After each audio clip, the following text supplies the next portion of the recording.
Chapter 8. The American War, 1955 to 74. The Diem regime and the Viet Cong. Leaders in the U.S. Capitol, Washington, D.C., were surprised and delighted by Diem's initial success. American military and economic aid continued to pour into South Vietnam, while American military and police advisors helped train and equip Diem's army and security forces. Beneath the outward success of the Diem regime, however, lay fatal problems. Diem was a poor administrator who refused to delegate authority, and he was pathologically suspicious of anyone who was not a member of his family. His brother and close confidant, No Dinh Nhu, controlled an extensive system of extortion, payoffs, and influence peddling through a secret network called the Kin Lao, which had clandestine members in all government bureaus and military units, as well as schools, newspapers, and businesses. In the countryside, ambitious programs of social and economic reform had been allowed to languish, while many local officials and police engaged in extortion, bribery, and theft of government property. That many of these officials were, like Diem himself, Northerners and Roman Catholics, further alienated them from the local people. Diem's unexpected offensive against communist political organizers and propagandists in the countryside in 1955 had resulted in the arrest of thousands and in the temporary disorganization of the communists' infrastructure. By 1957, however, the communists, now called the Viet Cong, had begun a program of terrorism and assassination against government officials and functionaries. The Viet Cong's ranks were soon swelled by many non-communist Vietnamese who had been alienated by the corruption and intimidation of local officials. Beginning in the spring of 1959, armed bands of Viet Cong were occasionally engaging units of the South Vietnamese Army in regular firefights. By that time, the Central Committee of the Vietnamese Communist Party, meeting in Hanoi, had endorsed a resolution calling for the use of armed force to overthrow the Diem government. Southerners specially trained in the North as insurgents were infiltrated back into the South along with arms and equipment. A new war had begun, despite its American training and weapons. The Army of the Republic of Vietnam, usually called the ARVN, was in many ways ill-adapted to meet the insurgency of the Viet Cong, or VC. Higher-ranking officers, appointed on the basis of their family connections and political reliability, were often apathetic, incompetent, or corrupt, and sometimes all three. The higher ranks of the army were also thoroughly penetrated by Viet Cong agents, who held positions varying from drivers, clerks, and radio operators to senior headquarters officers. With its heavy American-style equipment, the ARVN was principally a road-bound force not well configured to pursuing VC units in swamps or jungles. U.S. military advice heirs responsible for helping to develop and improve the force usually lacked knowledge of the Vietnamese language. And in any case, they routinely spent less than 12 months in the country. At the end of 1960, the Communists in the South announced the formation of the National Liberation Front, NLF, which was designed to serve as the political arm of the Viet Cong and also as a broad-based organization for all those who desired an end to the Diem regime. The front's regular army, usually referred to as the main force by the Americans, was much smaller than Diem's army, but it was only one component of the Viet Cong's so-called People's Liberation Armed Forces, PLAF. At the base of the PLAF were village guerrilla units, made up of part-time combatants who lived at home and worked at their regular occupations during the day. Their function was to persuade or intimidate their neighbors into supporting the NLF, to protect its political apparatus, and to harass the government, police, and security forces with booby traps, raids, kidnappings, and murders. The guerrilla forces also served as a recruiting agency and source of manpower for the other elons of the PLAF. Above the guerrillas were the local or regional forces, full-time soldiers organized in platoon or company-sized units who operated within the bounds of a province or region. As members of the guerrilla militia gained experience, they might be upgraded to the regional or main forces. These forces were better equipped and acted as full-time soldiers. Based in remote jungles, swamps, or mountainous areas, they could operate throughout a province, in the case of regional forces, or even a country, in the case of the main force. When necessary, the full-time forces might also reinforce a guerrilla unit or several units for some special operation. In focus, Viet Cong, He Vietnam Cong San, Viet Cong, or Vietnamese Communists, with a guerrilla force that, with the support of the North Vietnamese Army, fought against South Vietnam late 1950s, 1975, and the United States, early 1960s, 1973. The name is said to have first been used by South Vietnamese President Ngo Dinh Diem to belittle the rebels. Though beginning in the mid-1950s as a collection of various groups opposed to the government of President Diem, the Viet Cong became in 1960 the military arm of the National Liberation Front, NLF. In 1969, the NLF joined other groups in the areas of South Vietnam that were controlled by the Viet Cong to form the Provisional Revolutionary Government, PRG. The movement's principal objectives were the overthrow of the South Vietnamese government and the reunification of Vietnam. The early insurgent activity in South Vietnam against Diem's government was initially conducted by elements of the Hoa, Hao, and Chow Dai religious sects. After 1954, they were joined by former elements of the Southern Viet Minh, a communist-oriented nationalist group. The overwhelming majority of the Viet Cong were subsequently recruited in the South, but they received weapons, guidance, and reinforcements from North Vietnamese army soldiers who had infiltrated into South Vietnam. During the so-called Tet Offensive of 1968, the Viet Cong suffered devastating losses, and their ranks were later filled primarily by North Vietnamese soldiers. For the most part, the Viet Cong fought essentially a guerrilla war of ambush, terrorism, and sabotage. They used small units to maintain a hold on the countryside, leaving the main population centers to government authorities. Under terms of the agreement reached at the peace negotiations held in Paris in 1971-73, the PRG won acknowledgement of its authority in areas under its control, pending general elections to determine the future of South Vietnam. The peace agreement soon broke down, however, as both the South Vietnamese government and the PRG began trying to improve their military and territorial positions at each other's expense.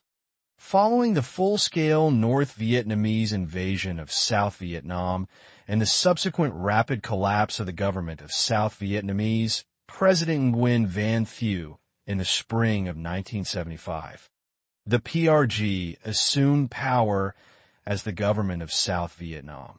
The following year, when reunification of the country was accomplished, the PRG joined other political groups in forming a national united front.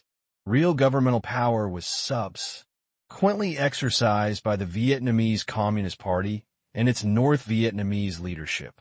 The U.S. role grows. By the middle of 1960, it was apparent that the South Vietnamese Army and security forces could not cope with the new threat posed by the Viet Cong.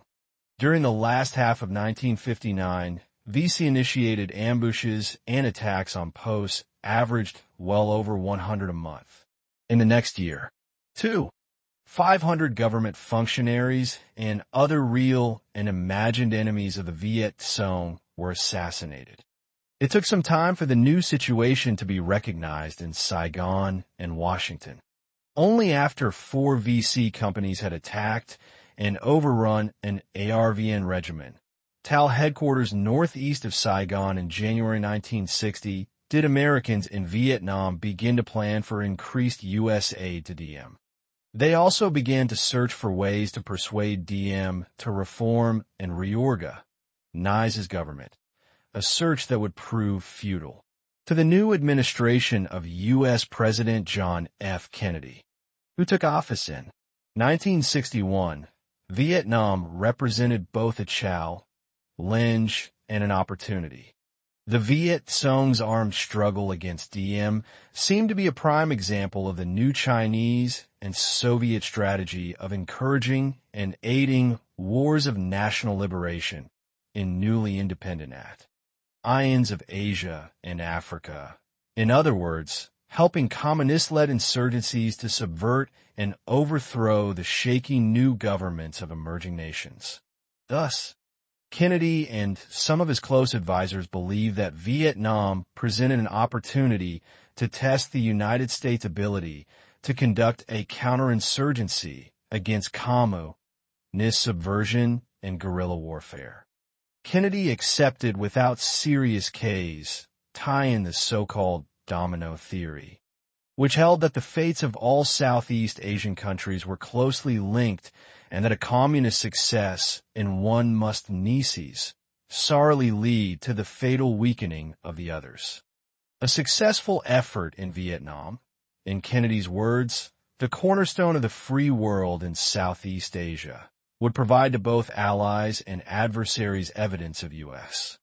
determination to meet the challenge of communist expansion in the Third World. Though never doubting Vietnam's importance, the new president was obliged, during much of his first year in office, to deal with far more pressing issues: the construction of the Berlin Wall, conflicts between the Laotian government and the communist-led path at Laos, and the humiliating failure of the Bay of Pigs invasion of Cuba. Because of these other, more widely known crises, it seemed to some of Kennedy's advisors all the more important to score some sort of success in Vietnam.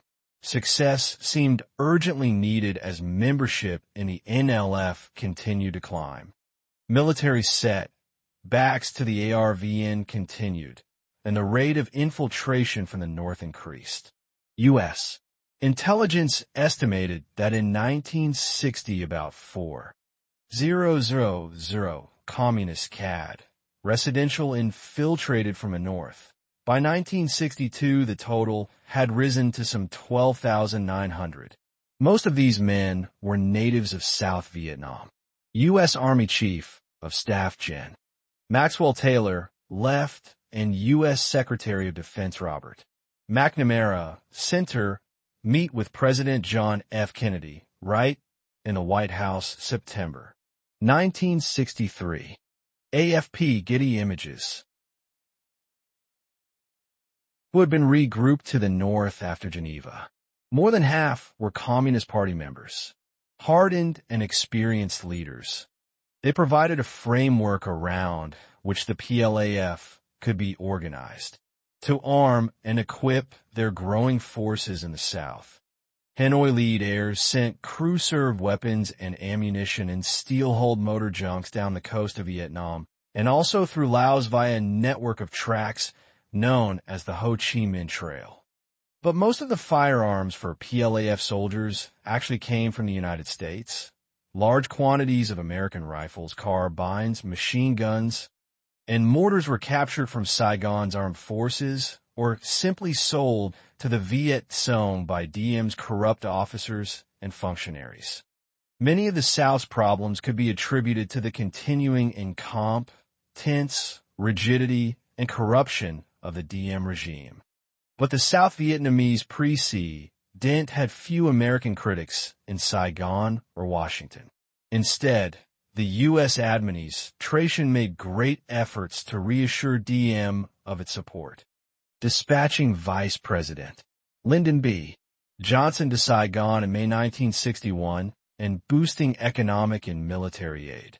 As the situation continued to deteriorate, Kennedy sent two key advisors, economist W. Rostow and former Army Chief of Staff Maxwell Taylor, to Vietnam in the fall of 1961 to assess conditions. The two concluded that the South Vietnamese government was losing the war with the Viet Cong and had neither the will nor the ability to turn the tide on its own. They recommended a greatly expanded program of military assistance, including such items as helicopters and armored personnel carriers, and an ambitious plan to place American advisors and technical experts at all levels and in all agencies of the Vietnamese government and military. They also recommended the introduction of a limited number of U.S. combat troops, a measure the Joint Chiefs of Staff had been urging as well. Well aware of the domestic political consequences of losing another country to the communists, Kennedy could see no viable exit for Vietnam. But he also was reluctant to commit combat troops to a war in Southeast Asia. Instead, the administration proceeded with vigor and enthusiasm to carry out the expansive program of aid and guidance proposed in the Rostow-Taylor Report. A new four-star general's position, Commander, U.S. Military Assistance Command Vietnam, USMAC, was established in Saigon to guide the military assistance effort. The number of U.S. military personnel in Vietnam, less than 800 throughout the 1950s, rose to about 9,000 by the middle of 1962. In focus, Ho Chi Minh Trail. The Ho Chi Minh Trail was an elaborate system of mountain and jungle paths and trails used by North Vietnam to infiltrate troops and supplies into South Vietnam, Cambodia, and Laos during the Vietnam War. The trail was put into operation beginning in 1959, after the North Vietnamese leadership decided to use revolutionary warfare to reunify South with North Vietnam. Accordingly, work was undertaken to connect a series of old trails leading from the panhandle of North Vietnam southward along the upper slopes of the Annamese Cordillera, French, Shin, Annamatique, Vietnamese, Truong Son, into eastern Laos and Cambodia, and thence into South Vietnam. Starting south of Hanoi in North Vietnam, the main trail veered southwestward to enter Laos, with periodic side branches or exits running east into South Vietnam. The main trail continued southward into eastern Cambodia and then emptied into South Vietnam at points west of the Lat. The network of trails and volume of traffic expanded significantly beginning in the 1960s, but it still took more than 1 month's march to travel from North to South Vietnam using it. Traffic on the trail was little affected by repeated American bombing raids. Efforts were gradually made to improve the trail, which by the late 1960s could accommodate heavy trucks in some sections and was supplying the needs of several 100,000 regular North Vietnamese troops active in South Vietnam. By 1974, the trail was a well-marked series of jungle roads, some of them paved, and underground support facilities such as hospitals, fuel storage tanks, and weapons and supply caches. The Ho Chi Minh Trail was the major supply route for the North Vietnamese forces that successfully invaded and overran South Vietnam in 1975. The conflict deepens, buoyed by its new American weapons and encouraged by its aggressive and confident American advisors. The South Vietnamese Army took the offensive against the Viet Cong.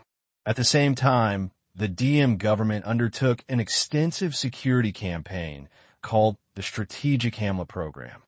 The object of the program was to concentrate rural populations into more defensible posy tie-ins where they could be more easily protected and segregated from the Viet Cong. The Hamlet Project was inspired by a similar program in Malaya. where local farmers had been moved into so-called new villages during a rebellion by Chinese Malayan communists in 1948 to 60.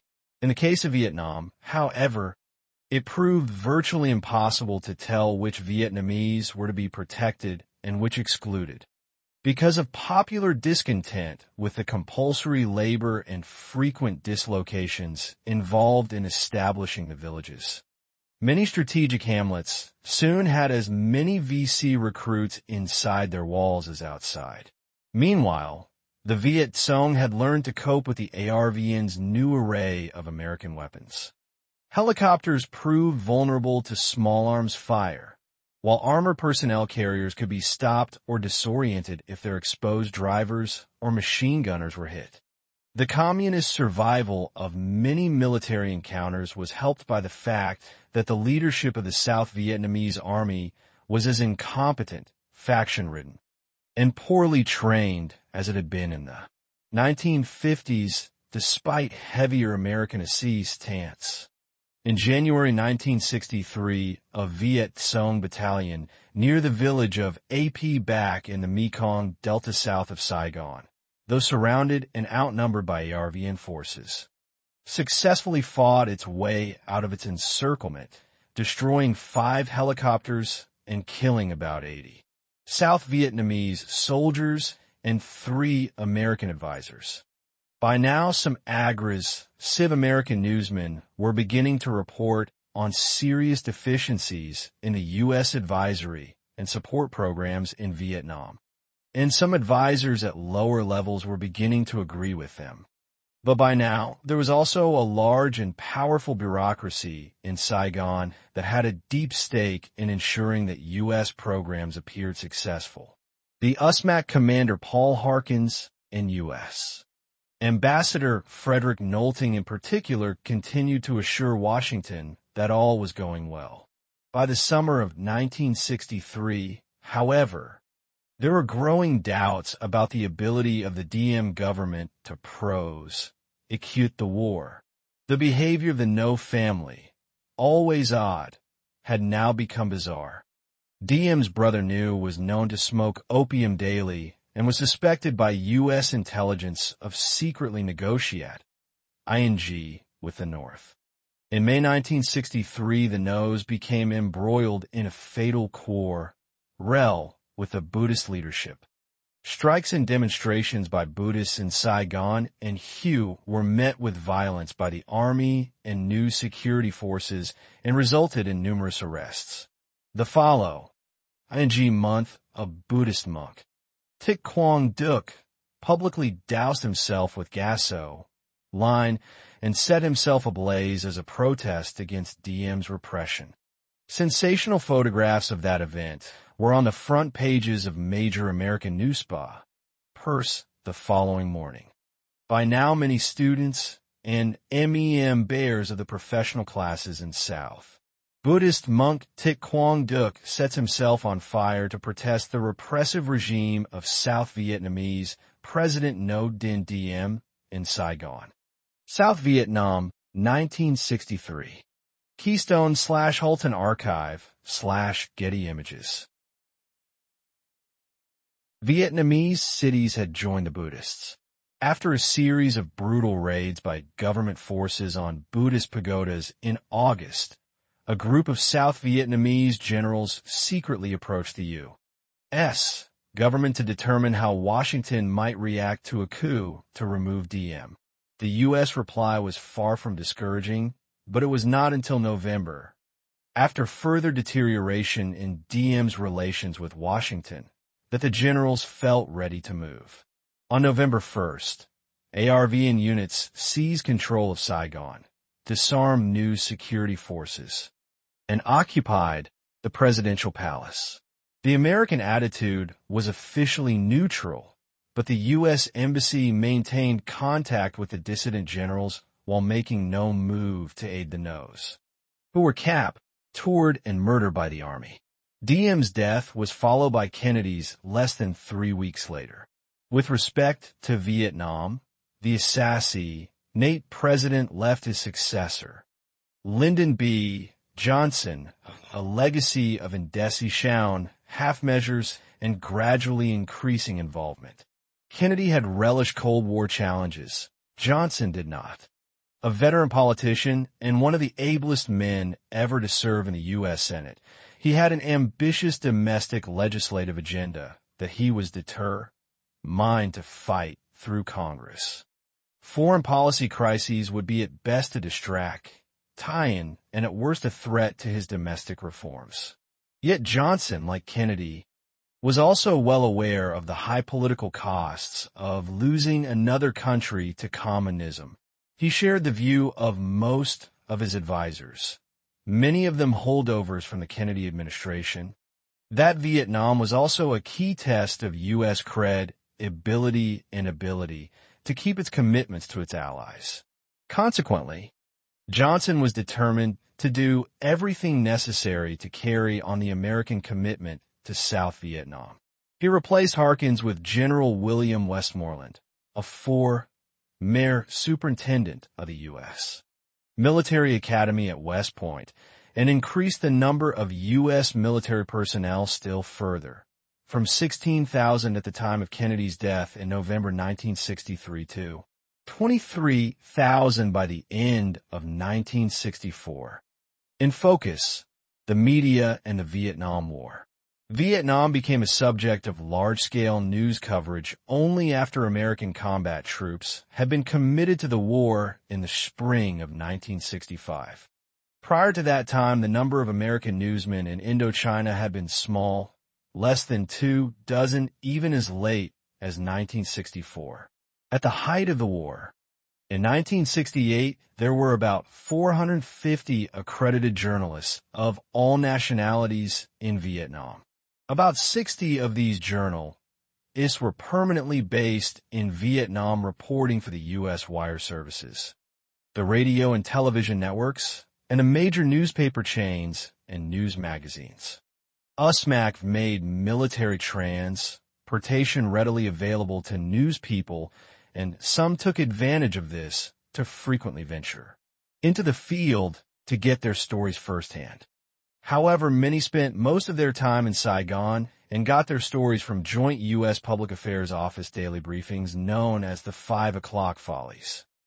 The Vietnam conflict was often referred to as the First Television War. Film from Vietnam was flown to Tokyo for quick developing and editing and then flown to the United States. Important STO-RIs could be transmitted directly by satellite from Tokyo, although there was much discussion of the way in which television brought battles right into the living room. Most television stories were filmed soon after a battle rather than in the midst of one, and many were simply conventional news stories. In any case, most reporting about the war on nightly TV news shows were not film stories fresh from Vietnam, but rather brief reports based on wire service dispatches and read by anchormen. The role of the media in the Vietnam War is a subject of continuing controversy. Some believe that the media played a large role in the U.S. defeat. They argue that the media's tendency toward negative reporting helped to undermine support for the war in the United States, while in Vietnam, its uncensored coverage provided valuable information to the enemy. Many experts who have studied the role of the media have concluded, however, that prior to 1968 media reporting was generally supportive of the U.S. effort in Vietnam, and that the increasingly skeptical and pessimistic tone of reporting after that year may merely have reflected, rather than created, similar feelings among the American public. In any case, American disillusionment with the war a product of many causes of which the media was only one. Political scientist Robert Mueller has shown that what most undermined support for the war was simply the level of American casualties. The greater the increase in casualties, the lower the level of public support for the war. The Gulf of Tonkin. While Kennedy had at least the comfort, illusion of progress in Vietnam, manufactured by Harkins and DM, Johnson faced a starker picture of confusion, disunity, and muddle in Saigon and of a rapidly growing Viet Cong in the countryside. Those who had expected that the removal of the unpopular nose would lead to unity and a more vigorous prosecution of the war were swiftly disillusioned. A short-lived military junta was followed by a shaky dictatorship under General Nguyen Khanh in January 1964. In Hanoi, communist leaders believe that victory was near, decided to make a major military commitment to win Ninh the South. Troops and then entire units of the North Vietnamese Army, NVA, were sent south through Laos along the Ho Chi Minh Trail, which was by that time becoming a network of modern roads capable of handling truck traffic. Chinese Communist leader Mao Zedong strongly supported the North Vietnamese offensive and promised to supply weapons and technical and logis to call personnel. The Soviets, though now openly hostile to China, also decided to send aid to the North. With the South Vietnamese government in disarray, striking a blow against the North seemed to the Americans to be the only option. U.S. advisors were already working with the South Vietnamese to carry out small maritime raids and parachute drops of agents, saboteurs, and commandos into North Vietnam. These achieved mixed success, and in any case were too feeble to have any real impact. By the summer of 1964, the Pentagon had developed a plan for airstrikes against selected targets in North Vietnam. The targets were designed both to inflict pain on the North and perhaps retard its support of the war in the South, to make clear the U.S. commitment to South Vietnam. Some of Johnson's advisors urged him to seek a congressional resolution granting him broad authority to take action to safeguard U.S. interests in Southeast Asia.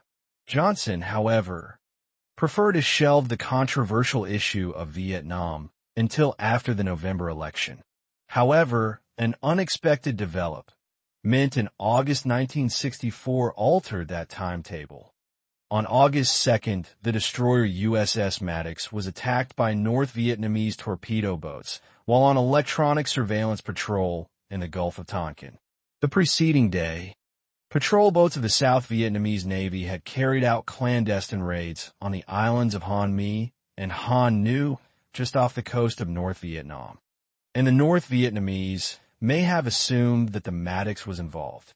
In any case, the U.S. destroyer suffered no damage, and the North Vietnamese boats were driven off by gunfire from the Maddox and from aircraft based on a nearby carrier. President Johnson reacted to news of the attack by announcing that the U.S. Navy would continue patrols in the Gulf and by sending a second destroyer, the Turner Joy, to join the Maddox.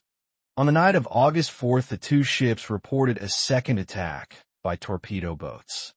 Although the captain of the Maddox soon cautioned that evidence for the SEC-OND incident was inconclusive, Johnson and his advisors chose to believe those who insisted that a second attack had indeed taken place. The president ordered retaliatory air strikes against North Vietnamese naval bases, and he requested congressional support for a broad resolution authorizing him to take whatever action he deemed necessary to deal with future threats to U.S. forces or U.S. allies in Southeast Asia. The measure, soon dubbed the Gulf of Tonkin Resolution, passed the Senate and House overwhelmingly on August 7th. Few who voted for the resolution were aware of the doubts concerning the second attack, and even fewer knew of the connection between the North Vietnamese attacks and U.S. sponsored raids in the North, or that the Maddox was on an intelligence mission, although what many came to see as Johnson's deceptions would cause problems later. The immediate result of the president's actions was to remove Vietnam as an issue from the election campaign. In November, Johnson was re-elected by a landslide. In focus, Gulf of Tonkin Resolution. The Gulf of Tonkin resolution was put before the U.S. Congress by Johnson on August 5, 1964. Johnson's assertion was that this resolution was in reaction to two allegedly unprovoked attacks by North Vietnamese torpedo boats on the destroyers Maddox and Turner Joy of the U.S. 7th Fleet in the Gulf of Tonkin on August 2nd and August 4th, respectively. Its stated purpose was to approve and support the determination of the President as Commander-in-Chief in taking all necessary measures to repel any armed attack against the forces of the United States and to prevent further aggression in the region. It also declared that the maintenance of international peace and security in Southeast Asia was vital to American interests and to world peace. Both houses of Congress passed the resolution on August 7th, the House of Representatives by 414 votes to nil, and the Senate by a vote of 88 to 2. The resolution served as the principal constitutional authorization for the subsequent vast escalation of the United States military involvement in the Vietnam War. Several years later, as the American public became increasingly disillusioned with the Vietnam War, many congressmen came to see the resolution as giving the president a blanket power to wage war without congressional approval or oversight. Thus, the resolution was repealed in 1970. In 1995, Vo Nguyen Giap, who had been North Vietnam's military commander during the Vietnam War, acknowledged the August 2nd attack on the Maddox, but denied that the Vietnamese had launched another attack on August 4th, as the Johnson administration had claimed at the time. The United States enters the war. In the time that passed between the Gulf of Tonkin resolution and the U.S. presidential election in November 1964, the situation in Vietnam had changed for the worse. Beginning in September, the Con government was succeeded by a bewildering array of cliques and coalitions, some of which stayed in power less than a month. In the countryside, even the best ARVN units seemed incapable of defeating the main forces of the Viet Cong. The Communists were now deliberately targeting U.S. military personnel and bases, beginning with a mortar attack on the U.S. Air Base at Bien Hoa near Saigon in November. Many of Johnson's advisors now began to argue for some sort of retaliation against the North. Air attacks against North Vietnam, they argued, would boost the morale of the shaky South Vietnamese and reassure them of continuing American commitment. They would also make Hanoi pay a price for its war against Saigon, and they might actually reduce the ability of the North to supply men and material for the Viet Cong military effort in the South. Except for Undersecretary of State George Ball, all the president's civilian aides and principal military advisors believed in the efficacy of a bombing campaign. They differed only as to how it should be conducted. The military favored a short and sharp campaign intended to cripple the North's war-making capabilities. On the other hand, National Security Advisor McGeorge Bundy and Assistant Secretary of Defense John McNaughton argued for a series of graduated air attacks that would become progressively more damaging until the end. North Vietnamese decided that the cost of waging war in the South was too high. Within the administration, both Ball and Vice President Hubert H. Humphrey warned the president that a major bombing campaign would likely lead only to further American commitment and political problems at home. But Johnson was more concerned with the immediate need to take action in order to halt the slide in Saigon. In mid-February, without public announcement, the United States began a campaign of sustained airstrikes against the North that were named Rolling Thunder. President Lyndon B. Johnson, left, meets in the White House with his Secretary of Defense, Robert S. McNamara, right, 1963. Stan Wayman, Time and Life, pictures/Getty Images. The bombing campaign followed the graduated path outlined by Bundy, but was steadily expanded to include more targets and more frequent attacks. It was closely directed from the White House in order to avoid provoking the Chinese or Soviets through such actions as attacking ports where Soviet ships might be docked or hitting targets in the Chinese border. Yet it was soon apparent that the bombing would have little direct impact on the struggle in South Vietnam, where the Communists appear to be gaining ground inexorably. By mid-March, Westmoreland and the Joint Chiefs of Staff were advising the White House that the United States would have to commit its own troops for combat if it wished to forestall a communist victory in Vietnam. Unhappy memories of the Korean War, where U.S. troops had been bogged down in costly, indecisive fighting for 3 years, had made Johnson and his predecessors reluctant to send soldiers to fight in Asia. However, the choice now confronting the president appeared to be between committing troops or enduring outright defeat. By June 1965, Westmoreland was predicting the likely collapse of the South Vietnamese army, and he recommended the rapid dispatch of U.S.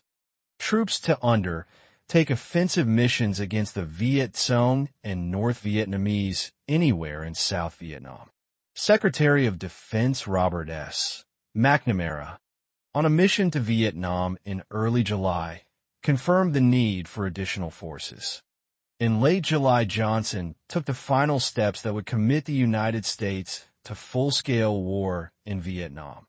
He authorized the dispatch of 100,000 troops immediately and an additional 100,000 in 1966.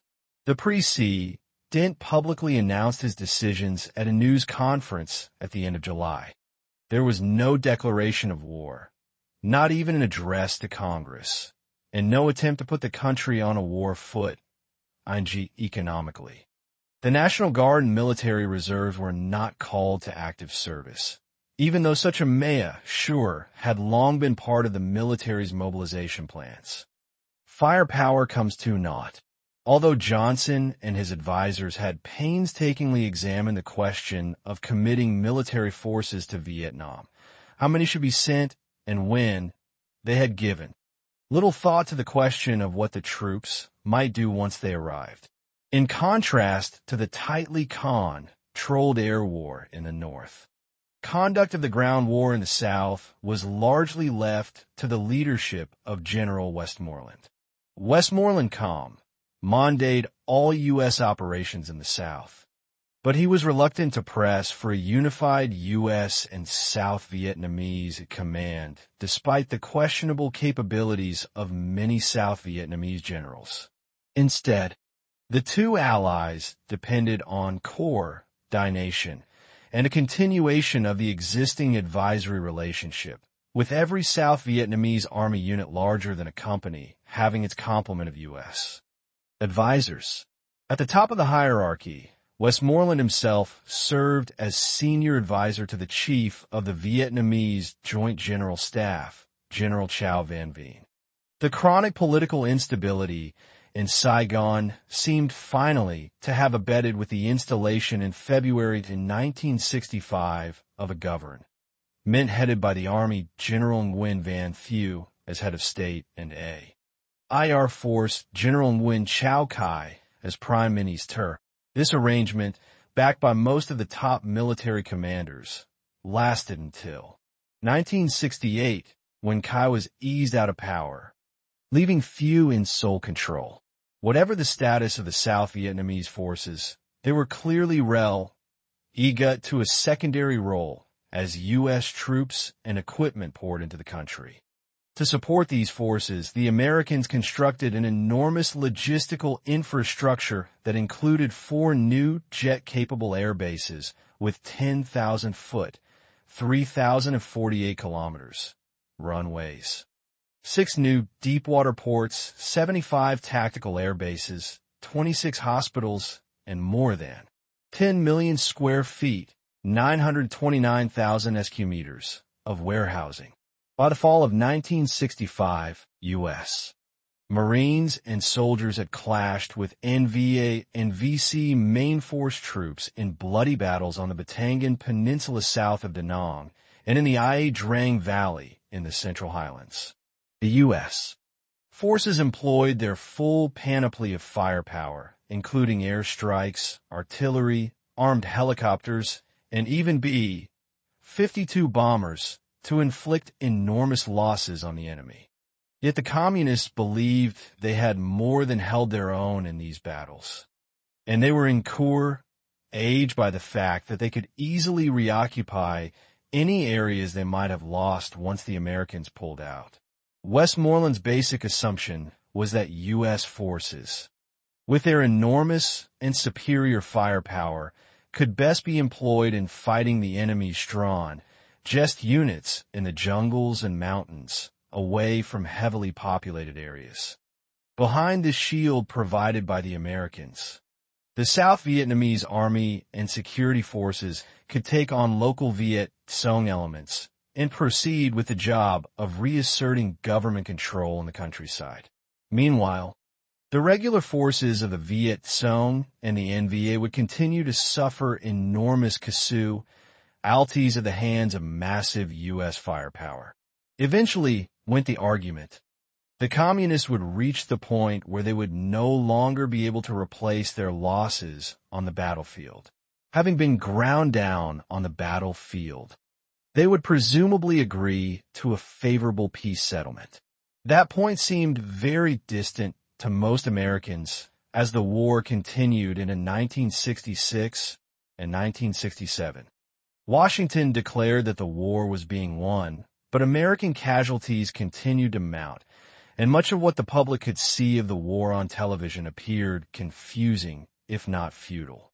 Because Westmoreland's strategy was based on attrition, one of the ways to measure progress was to track the number BER of enemy killed, the resultant body count, which was supposed to be carried. U.S. soldiers on a search and destroy patrol in Phuoc Thi Province, South Vietnam, June 1966, U.S. Army photograph. Out by troops during or immediately after combat, soon became notorious for inaccuracy and for the tendency of U.S. commanders to exaggerate the figures. In the provinces just north and east of Saigon, some large-scale operations, such as Cedar Falls and Junction City, involving up to 1,000 U.S. troops supported by hundreds of sorties by helicopters and fighter bombers, were mounted to destroy communist base areas and supplies. Though yielding large quantities of captured weapons and supplies, they were ultimately indecisive. The U.S. forces involved in these operations would invariably withdraw when they had completed their sweeps, and in due course the Viet Cong and NVA would return. In order to deny the NVA and Viet Cong the use of dense forest to conceal their movements and to hide their supply lines and bases, the U.S. Air Force sprayed millions of gallons of a herbicide called Agent Orange along the Vietnamese border with Laos and Cambodia, in areas northwest of Saigon and along major waterways. Agent Orange was effective in killing vegetation, but only at the price of causing considerable ecological damage to Vietnam and of exposing thousands of people, both Vietnamese civilians and combatants on both sides of the conflict, to potentially toxic chemicals that would later cause serious and sometimes fatal health problems. Along the DMZ, separating North and South Vietnam, the Americans established a string of fortified bases extending from just north of Quang Tri on the South China Sea westward to the Laotian border. These bases were part of a system that also included electronic warning devices, minefields, and infrared detectors designed to check infiltration or outright invasion from the north. The North Vietnamese, pleased to find that the strong point obstacle system was within range of their artillery, carried out periodic attacks by fire and ground forces against U.S. outposts at Con Tien, Geo Lin, Camp Carroll, and Khe Sanh. These larger engagements attracted most of the public's attention, but they were not in fact typical of the war in South Vietnam. Most battles of the war were sharp, very brief engagements between units of fewer than 200 men. Many of these lasted only a few hours, often only a few minutes, but nevertheless could result in heavy casualties. Overall, Communist casualties far outnumbered U.S. casualties, but the North Vietnamese never came close to depleting their manpower as Westmoreland suggested they would. In any case, the Communists could, when necessary, ease the pressure on themselves by withdrawing their forces to sanctuaries in nearby Laos, Cambodia, and North Vietnam. Thus, Hanoi, not Washington, largely controlled the tempo of the ground war. Like the ground war in the South, the air campaign against the North continued to grow in scope and destructiveness, but remained indecisive. By the end of 1966, the United States had dropped more bombs on North Vietnam than it had dropped on Japan during World War II and more than it had dropped during the entire Korean War. Yet the bombing seemed to have little impact on the Communist ability to carry on the war. North Vietnam was primarily an agricultural country with few industries to destroy. In focus, Agent Orange. Agent Orange is a mixture of herbicides that U.S. military forces sprayed in Vietnam from 1962 to 1971 during the Vietnam War for the dual purpose of defoliating forest areas that might conceal Viet Cong and North Vietnamese forces and destroying crops that might feed the enemy. The defoliant, sprayed from low-flying aircraft, consisted of approximately equal amounts of the unpurified butyl esters of 2,4-dichlorophenolacetoacetic acid, 2,4-D, and 2,4,5-trichlorophenoxyacetic acid, 2,4,5-T. Agent Orange also contains small, variable proportions of 2, 3, 7, 8 tetrachlorobenzo p-dioxin, commonly called dioxin, which is a byproduct of the manufacture of 2,4,5-T and is toxic even in minute quantities. About 13 million gallons of Agent Orange, containing about 375 pounds of dioxin, were dropped on Vietnam. Agent Orange was one of several herbicides used in Vietnam, the others including Agent White, purple, blue, pink, and green. The names derived from color-coded bands painted around storage drums holding the herbicides. Among the Vietnamese, exposure to Agent Orange is considered to be the cause of an abnormally high incidence of miscarriages, skin diseases, cancers, birth defects, and congenital malformations, often extreme and grotesque, dating from the 1970s. Many U.S., Australian, and New Zealand servicemen who suffered long exposure to Agent Orange in Vietnam later developed a number of cancers and other health disorders. Despite the difficulty of establishing conclusive proof that their claims were valid, U.S. veterans brought a class action lawsuit against 7 herbicide makers that produced Agent Orange for the U.S. military. The suit was settled out of court with the establishment of a $180,000 fund to compensate some 250,000 claimants and their families. Separately, the U.S. Department of Veterans Affairs awarded compensation to about 1,800 veterans of the Vietnam conflict.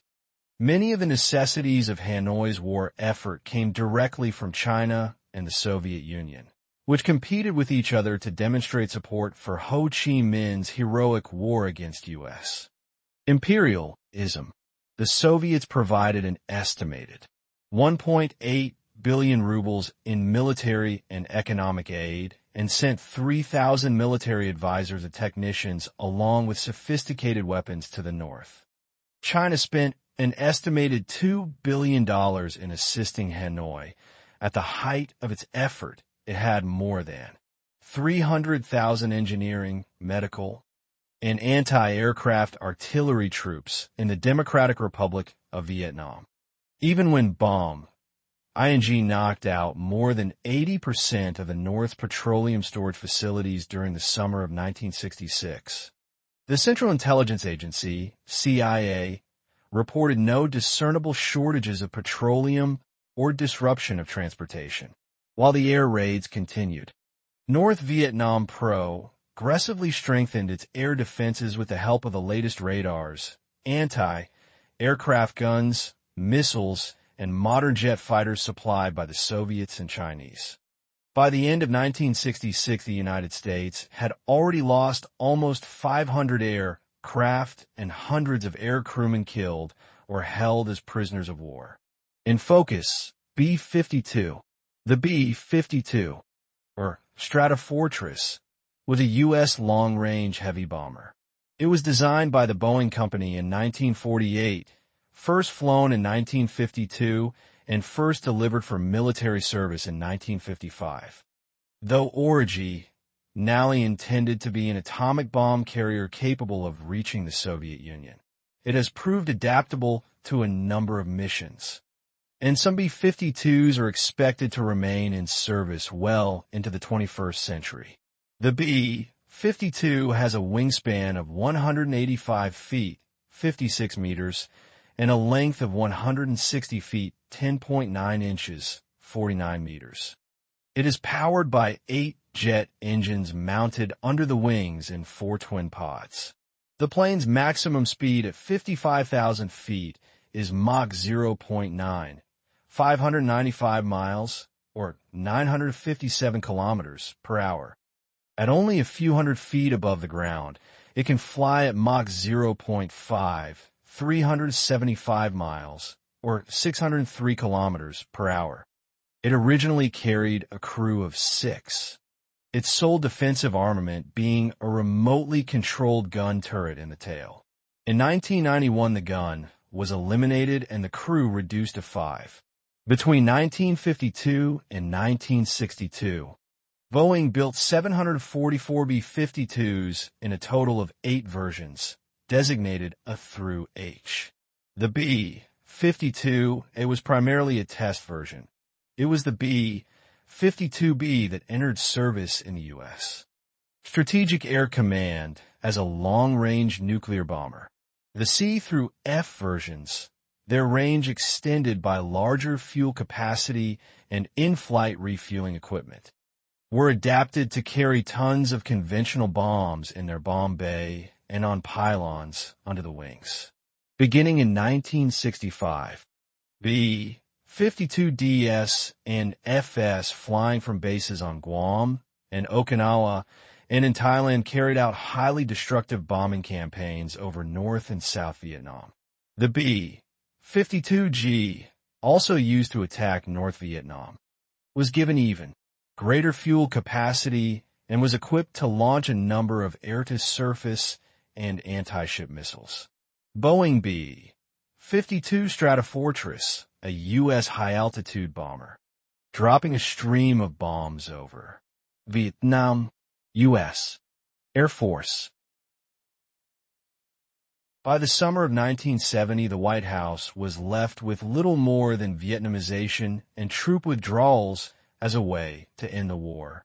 Given that Hanoi would not agree to mutual withdrawal, Vietnamization appeared to be proceeding smoothly, and American counterinsurgency experts had moved swiftly after Tet to help the South Vietnamese government to develop programs to root out the Viet Cong's underground government and establish control of the countryside.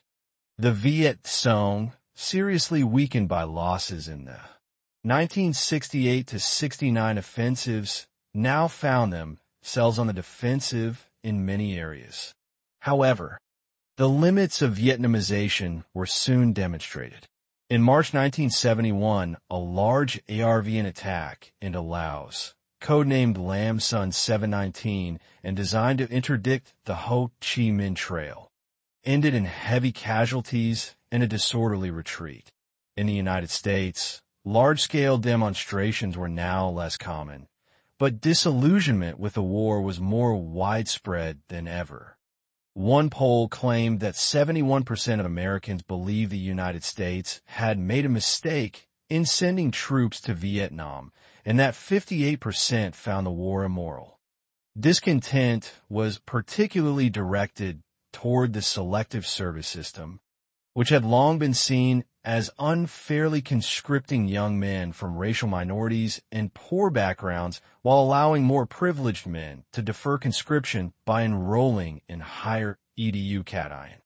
College deferments were limited in 1971, but by that time the military was calling up fewer conscripts each year. Nixon ended all draft calls in 1972, and in 1973, the draft was abolished in favor of an all-volunteer military. Encouraged by their success in Laos, the Hanoi leadership launched an all-out invasion of the South on March 30th, 1972, spearheaded by tanks and supported by artillery. South Vietnamese forces at first suffered staggering defeats, but Nixon, in an operation codenamed Linebacker, unleashed U.S. air power against the North, mined Haiphong Harbor, the principal entry point for Soviet seaborne supplies, and ordered hundreds of U.S. aircraft into action against the invasion forces and their supply lines. By mid-June, the Communists' Easter offensive had ground to a halt. In focus, Pentagon Papers. The Pentagon Papers, which contain a history of the U.S. role in Indochina from World War II until May 1968, were commissioned in 1967 by Johnson's Secretary of Defense Robert S. McNamara. They were turned over without authorization to the New York Times by Daniel Ellsberg, a senior research associate at the Massachusetts Institute of Technology Center for International Studies. The 47-volume history, consisting of approximately 3,000 pages of narrative and 4,000 pages of appended documents, took 18 months to complete. Ellsberg, who worked on the project, had been an ardent early supporter of the U.S. role in Indochina, but by the project's end had become seriously opposed to U.S. involvement. He felt compelled to reveal the nature of U.S. participation and leaked major portions of the papers to the press. On June 13, 1971, the New York Times began publishing a series of articles based on the study, which had been classified as top secret by the federal government. After the third daily install, Mint appeared in the Times, the U.S. Department of Justice obtained in U.S. District Court a temporary restraining order against further publication of the classified material, contending that further public dissemination of the material would cause immediate and irreparable harm to U.S. national defense interests. The Times, joined by the Washington Post, which also was in possession of the documents, fought the order through the courts for the next 15 days, during which time publication of the series was suspended. On June 30th, 1971, in what is regarded as one of the most significant prior restraint cases in history, the U.S. Supreme Court, in a 6-3 decision, freed the newspapers to resume publish the material. The court held that the government had failed to justify restraint of publication. The Pentagon Papers revealed that the Truman administration gave military aid to France in its colonial war against the communist-led Viet Minh, thus directly involving the United States in Vietnam. That in 1954 President Eisenhower decided to prevent a communist takeover of South Vietnam and to undermine the new communist regime of North Vietnam. That President Kennedy transformed the policy of limited risk gamble that he had inherited into a policy of broad commitment. that President Johnson intensified covert warfare against North Vietnam and began planning to wage overt war in 1964, a full year before the depth of U.S. involvement was publicly revealed, and that Johnson also ordered the bombing of North Vietnam in 1965, despite the judgment of the U.S. intelligence community that it would not cause the North Vietnamese to cease their support of the Viet Cong insurgency in South Vietnam. The release of the Pentagon Papers stirred nationwide and, indeed, international controversy because it occurred after several years of growing dissent over the legal and moral justification of intensifying U.S. actions in Vietnam. The disclosures and their continued publication despite top-secret classification were embarrassing to the Nixon administration, especially since Nixon was preparing to seek re-election in 1972. So distressing were these revelations that Nixon authorized unlawful efforts to discredit Ellsberg, efforts that came to light during the investigation of the Watergate scandal. The papers were subsequently published in book form as the Pentagon Papers, 1971. With the failure of their offensive, Hanoi leaders were finally ready to calm promise. The United States had indicated as early as 1971 that it would not insist on the withdrawal of North Vietnamese forces from the South. Now Hanoi nailed in return that it would not insist on replacing Thieu with a coalition government. On the basis of these two concessions, Kissinger and North Vietnamese emissary Lu Duc, though secretly hammered out a complicated peace accord in October in 1972. The Saigon government, however, balked at a peace agreement negotiated without its participation or consent and demanded important changes in the treaty. In November, following Nixon's re-election, Kissinger returned to Paris with some 69 suggested changes to the agreement designed to satisfy Thieu. The North Vietnamese responded with anger, then with proposed changes of their own. Nixon, exasperated with what he saw as the North's intransigence and also ANX, is to persuade Thieu to cooperate, ordered B-52 bombers again to attack Hanoi. This so-called Christmas bomb, ING, was the most intense bombing campaign of the war. After 8 days, the North Vietnamese agreed to return to Paris to sign an agreement essentially the same as that agreed upon in October. Thieu, reassured by a massive influx of U.S. military aid and by a combination of promises and threats from Nixon, reluctantly agreed to go along. On Jan 27, 1973, the agreement on ending the war and restoring peace in Vietnam was signed by representatives of the South Vietnamese Communist Forces, North Vietnam, South Vietnam, and the United States.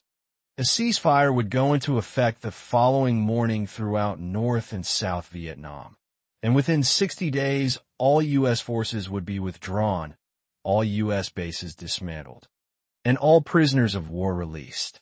An international force would keep the peace. The South Vietnamese would have the right to determine their own future, and North Vietnamese troops could remain in the South, but would not be reinforced. The 17th parallel would remain the dividing line until the country could be reunited by peaceful means. Primary document: Henry Kissinger's Vietnam Truce Agreement. During the autumn of 1972, presidential advisor Henry Kissinger conducted negotiations in Paris with Lu Duc of North Vietnam to gain a settlement of the Vietnam War. On October 26, Kissinger announced that the negotiations had been successful and that peace was at hand. But it turned out that the bilateral settlement with Hanoi lacked the approval of South Vietnam, and thus peace was stalemated again.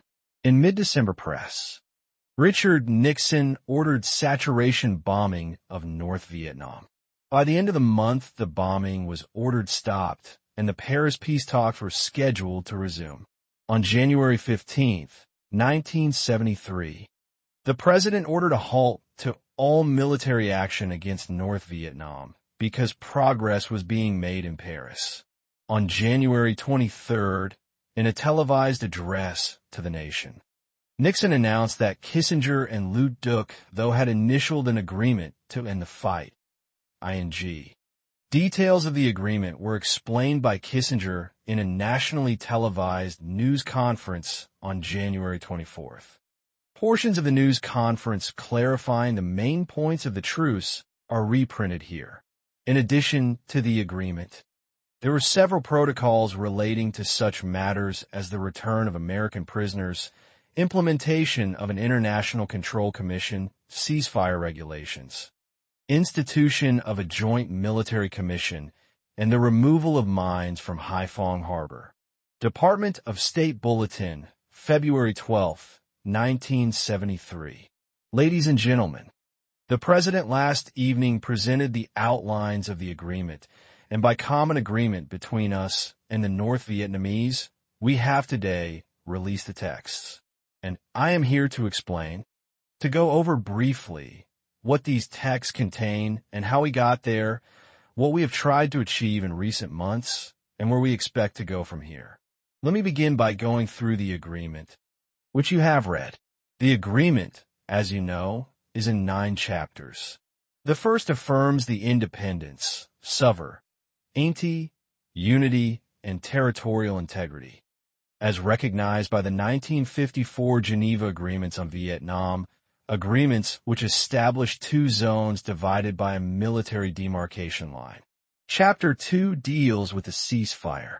The ceasefire will go into effect at 7 o'clock, Washington time, on Saturday night. The principal provisions of Chapter 2 deal with permitted acts during the ceasefire and with what the obligations of the various parties are with respect to the ceasefire. Chapter 2 also deals with the withdrawal of American and all other foreign forces from Vietnam within a period of 60 days. And it specifies the forces that have to be withdrawn. These are, in effect, all military personnel and all civilian personnel dealing with combat operations. We are permitted to retain economic advisors and civilian technicians serving in certain of the military branches. Chapter 2 further deals with the provisions for resupply and for the introduction of outside forces. There is a flat prohibition against the introduction of any military force into South Vietnam from outside of South Vietnam, which is to say that whatever forces may be in South Vietnam from outside South Vietnam, specifically North Vietnamese forces, cannot receive reinforcements, replacements, or any other form of augmentation by any means whatsoever. With respect to military equipment, both sides are permitted to replace all existing military equipment on a one-to-one basis under international supervision and control. Chapter 3 deals with the return of captured military personnel and foreign civilians, as well as with the question of civilian detainees within South Vietnam. This, as you know, throughout the negotiations presented enormous difficulties for us. We insisted throughout that the question of American prisoners of war and of American civilians captured throughout Indochina should be separated from the issue of Vietnamese civilian person, detained, partly because of the enormous difficulty of classifying the Vietnamese civilian personnel by categories of who was detained for reasons of the Civil War and who was detained for criminal activities. And secondly, because it was foreseeable that negotiations about the release of civilian detainees would be complex and difficult, and because we did not want to have the issue of American personnel mixed up with the issues of civilian personnel in South Vietnam. This turned out to be one of the thorniest issues that was settled at some point and kept repairing throughout the negotiations. It was one of the difficulties we had during the December negotiations. As you can see from the agreement, the return of American military personnel and captured civilians is separated in terms of obligation and in terms of the time frame from the return of Vietnamese civilian personnel. The return of American personnel and the accounting of missing in action is unconditional and will take place within the same time frame as the American withdrawal. The issue of Vietnamese civilian personnel will be negotiated between the two Vietnamese parties over a period of 3 months, and as the agreement says, they will do their utmost to resolve this question within the 3-month period. So I repeat, the issue is separated both in terms of obligation and in terms of the relevant time frame. From the return of American prisoners, which is unconditional, we expect that American prisoners will be released at intervals of 2 weeks or 15 days in roughly equal installments. We have been told that no American prisoners are held in Cambodia. American prisoners held in Laos and North Vietnam will be returned to us in Hanoi. They will be received by American medical evacuation teams and flown on American airplanes from Hanoi to places of our own choice, probably Vientiane. There will be international supervision of both this provision and of the provision for the missing in action. And all American prisoners will, of course, be released within 60 days of the signing of the agreement. The signing will take place on January 27th in 2 installments. The significance of which I will explain to you when I have run through the provisions of the agreement and the associated protocols. Chapter 4 of the agreement deals with the right of the South Vietnamese people to self-determination. Its first provision contains a joint statement by the United States and North Vietnam, in which those two countries jointly recognize the South Vietnamese people's right to self-determination, in which those two countries jointly affirm that the South Vietnamese people shall decide for themselves the political system that they shall choose, and jointly affirm that no foreign country shall impose any political tendency on the South Vietnamese people. The other principal provisions of the agreement are that in implementing the South Vietnamese people's right to self-determination, the two South Vietnamese parties will agree among each other on free elections for offices to be decided by the two parties at a time to be decided by the two parties. These elections will be supervised and organized first by an institution which has the title of National Council for National Reconciliation and Concord, whose members will be equally appointed by the two sides, which will operate on the principle of unanimity, and which will come into being after negotiation between the two parties, who are obligated by this agreement to do their utmost to bring this institution into being within 90 days. Leaving aside the technical jargon, the significance of this part of the agreement is that the United States has consistently maintained that we would not impose any political solution on the people of South Vietnam. The United States has consistently maintained that we would not impose a coalition government or a disguised coalition government on the people of South Vietnam. The next chapter deals with the reunification of Vietnam and the relationship between North and South Vietnam. In the many negotiations that I have conducted over recent weeks, not the least arduous was the negotiation conducted with the ladies and gentlemen of the press, who constantly raised issues with respect to sovereignty, the existence of South Vietnam as a political entity, and other matters of this kind. Chapter 6 deals with the international machinery, and we will discuss that when I talk about the associated protocols of the agreement. Chapter 7 deals with Laos and Cambodia. Now, the problem of Laos and Cambodia has 2 parts. One part concerns those obligations which can be undertaken by the parties signing the agreement. That is to say, the 3 Vietnamese parties and the United States. Those measures that they can take which affect the situation in Laos and Cambodia. A second part of the situation in Laos has to concern the nature of the civil conflict that is taking place within Laos and Cambodia, and the solution of which, of course, must involve as well the 2 Laotian parties and the innumerable Cambodian factions. Let me talk about the provisions of the agreement with respect to Laos and Cambodia and our firm expectations as to the future in Laos and Cambodia.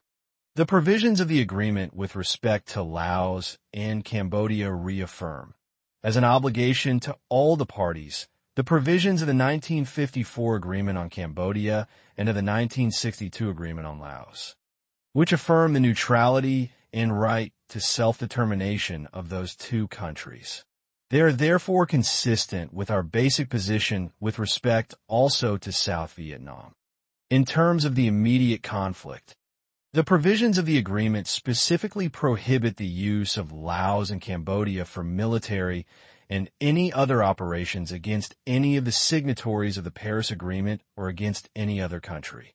In other words, there is a flat prohibition against the use of base areas in Laos and Cambodia. There is a flat prohibition against the use of Laos and Cambodia for infiltration into Vietnam or, for that matter, into any other country. Finally, there is a requirement that all foreign troops be withdrawn from Laos and Cambodia. And it is clearly understood that North Vietnamese troops are considered foreign with respect to Laos and Cambodia. Now, as to the conflict within these countries, which could not be formally settled in an agreement which is not signed by the parties of that conflict, let me make this statement without elaborating it. It is our firm expectation that within a short period of time, there will be a formal ceasefire in Laos, which in turn will lead to a withdrawal of all foreign forces from Laos. And, of course, to the end of the use of Laos as a corridor of infiltration. Secondly, the situation in Cambodia, as those of you who have studied it will know, is more complex because there are several parties headquartered in different countries. Therefore, we can say about Cambodia that it is our expectation that a de facto ceasefire will come into being over a period of time relevant to the execution of this agreement. Our side will take the appropriate measures to indicate that it will not attempt to change the situation by force. We have reason to believe that our position is clearly understood by all concerned parties, and I will not go beyond this in my statement. Chapter 8 deals with the relationship between the United States and the Democratic Republic of Vietnam. As I have said in my briefings on October 26th and on December 16th, and as the President affirmed on many occasions, the last time in his speech last evening, the United States is seeking a peace that heals. We have had many armistices in Indochina. We want a peace that will last. And therefore, it is our firm intention in our relationship to the Democratic Republic of Vietnam to move from hostility to normalization, and from normalization to conciliation and cooperation. And we believe that under conditions of peace, we can contribute throughout Indochina to a realization of the humane aspirations of all the people of Indochina. And we will, in that spirit, perform our traditional role of helping people realize these aspirations in peace. Chapter 9 of the agreement is the usual implementing provision. The fall of South Vietnam. On March 29, 1973, the last U.S. military unit left Vietnam. By that time, the Communists and South Vietnamese were already engaged in what journal is labeled the post-war war. Both sides alleged, more or less accurately, that the other side was continuously violating the terms of the peace agreements. The United States maintained its program of extensive military aid to Saigon, but the president's ability to influence events in Vietnam was being sharply curtailed, as Nixon's personal standing crumbled under the weight of Watergate revelations. Congress moved to block any possibility of further military action in Vietnam. In the summer of 1973, Congress passed a measure prohibiting any U.S. military operations in or over Indochina after August 15th. The following years saw a discerned Ebook pattern of hostilities, lower levels of combat and casualties. But unimpeded warfare along the never-defined zones of control of the South Vietnamese Gov, Ernment, and the Communists. Hundreds of Vietnamese continued to lose their lives each day after the fighting was supposed to have stopped. By the summer of 1974, Nixon had resigned in disgrace. Congress had cut military and economic aid to Vietnam by 30%, and the Lon Nol regime in Cambodia appeared close to defeat. Thieu's government, corrupt and inefficient as ever, now faced enormous difficulties with inflation, unemployment, apathy, and an enormous desertion rate in the army. After an easy success at Phuc Long, northeast of Saigon, in December 1974, January 1975, the Hanoi leaders believed that victory was near. In early March, the North Vietnamese launched the first phase of what was expected to be a 2-year offensive to secure South Vietnam. As it happened, the South's government and army collapsed in less than 2 months. Thousands of ARVN troops retreated in disorder, first from the Son, Trao Highlands, and then from Hue and Da Nang. Gerald R. Ford, who had succeeded Nixon as U.S. President, pleaded in vain with Congress for additional military aid that might at least raise Saigon's morale. But members of Congress, like most of their constituents, were ready to wash their hands of a long and futile war. On April 21st, Thieu resigned and flew to Taiwan. On April 30th, what remained of the South Vietnamese government surrendered unconditionally, and NVA tank columns occupied Saigon without a struggle. The remaining Americans escaped in a series of frantic air and sea lifts with Vietnamese friends and co-workers. A military government was instituted, and on July 2nd, 1976, the CAN, Tri was officially united as the Socialist Republic of Vietnam with its capital in Hanoi.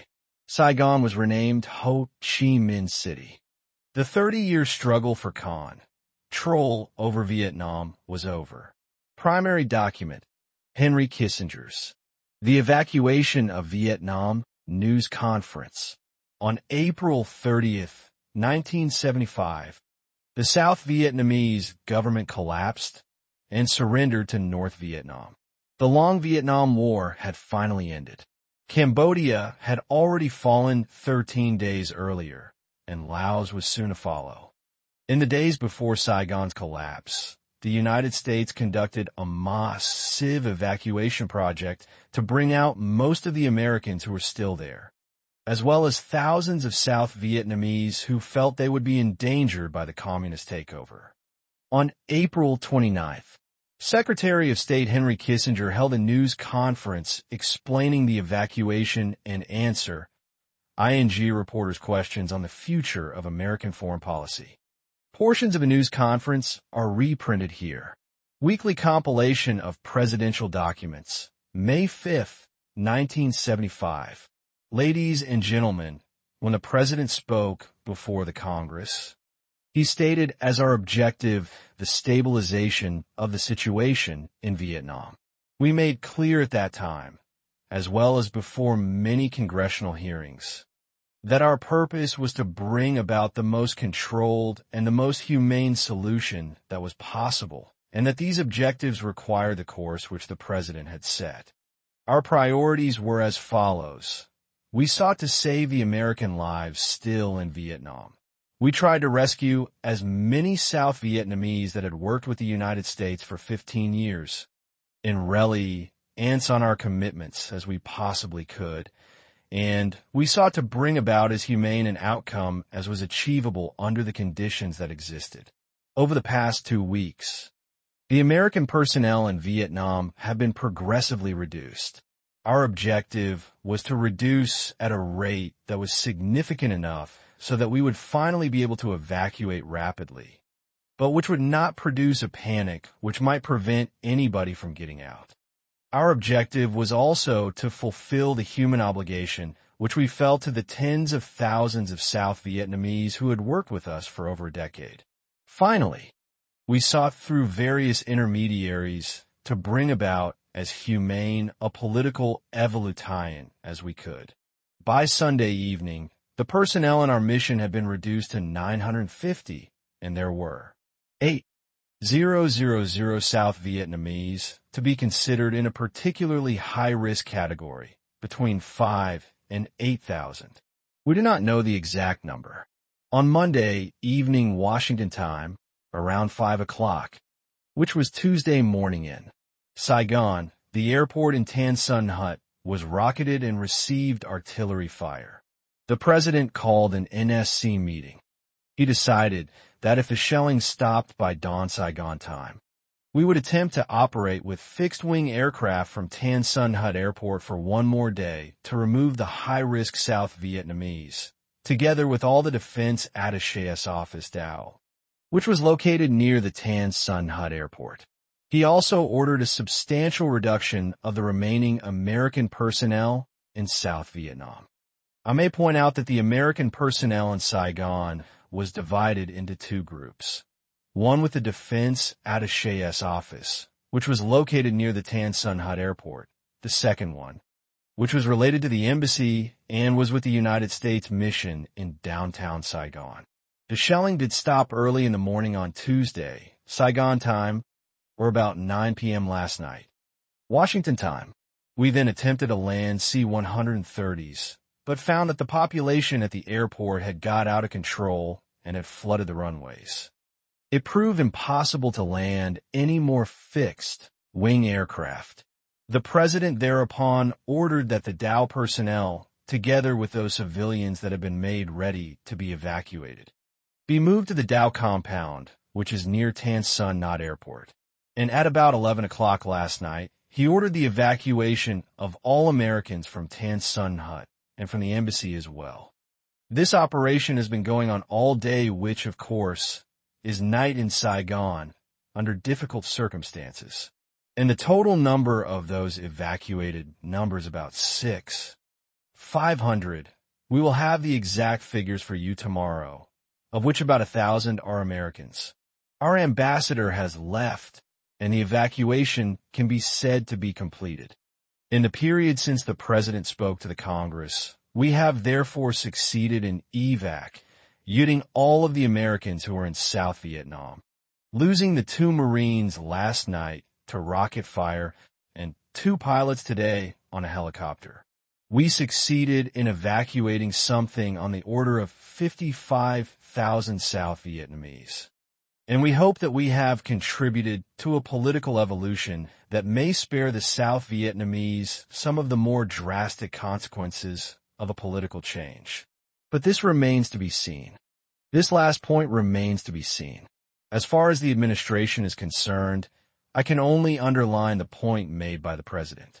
We do not believe that this is a time for recrimination. It is a time to heal wounds, to look at our international obligations, and to remember that peace and progress in the world has depended importantly on American commitment and American convictions, and that the peace and progress of our own people is closely tied to that of the rest of the world.